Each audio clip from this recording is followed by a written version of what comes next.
அண்மை செய்தி சென்னை திருவொற்றியூரில் அமைச்சர் ஆனந்த் நிகழ்ச்சியில் தூய்மை பணியாளர்களுக்கு நிகழ்ந்த அவலம் தொடர்பாக செய்தியாளர் கர்ணன் கூடுதல் விவரங்களை வழங்குவார். கர்ணன், வணக்கம். இது குறித்த கூடுதல் விவரங்களை வழங்கலாம். என்ன நடந்தது?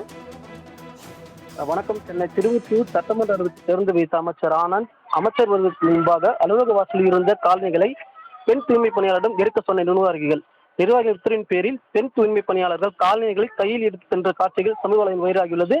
மேலும் அன்னதானம் தருவதாக கூறி பெண் தூய்மை பணியாளரை அழைத்து வந்து காலணிகளை எடுக்க வைத்து அவர்களை இழிவுபடுத்தியதாக தமிழக வெற்றி சங்கம் பொதுமக்கள் குற்றம் சாட்டுகின்றனர். சென்னை திருவொற்றியூர் தொகுதி சட்டமன்ற உறுப்பினர் அலுவலகம் இன்று திருப்பூர் நடைபெற்றது. சட்டமன்ற உறுப்பினர் அலுவலகத்தை ஊரக வளர்ச்சி மற்றும் நீர்வளத்துறை அமைச்சர் ஆனந்த் வருகை தந்து திறந்து வைத்தார்.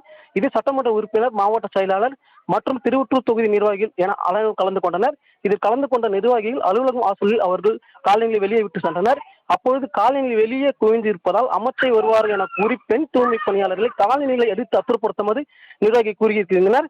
அதன் அடிப்படையில் பெண் தூய்மை பணியாளர்கள் குவிந்த காலணிகளை கையில் எடுத்து அப்புறப்படுத்தினர். பெண் தூய்மை பணியாளர்கள் மற்றும் பொதுமக்கள் சட்டமன்ற அலுவலகம் திறந்த பின் அன்னதானம் நலத்திட்ட உதவி வழங்குவதற்காக பெண் தூய்மை பணியாளர்கள் அழைத்து வந்தனர். நலத்திட்ட உதவி வாங்க வந்த பெண் தூய்மை பணியாளர்கள் வெளியே இருந்து காலணிகளை கையில் எடுத்து சென்ற நிர்வாகிகள் பெரும் பரபரப்பு. மேலும் சமூக வலைகளின் காட்சிகள் வெளியாகி பெரும் பரபரப்பு ஏற்பட்டுள்ளது. விவரங்களுக்கு நன்றி கர்ணன்.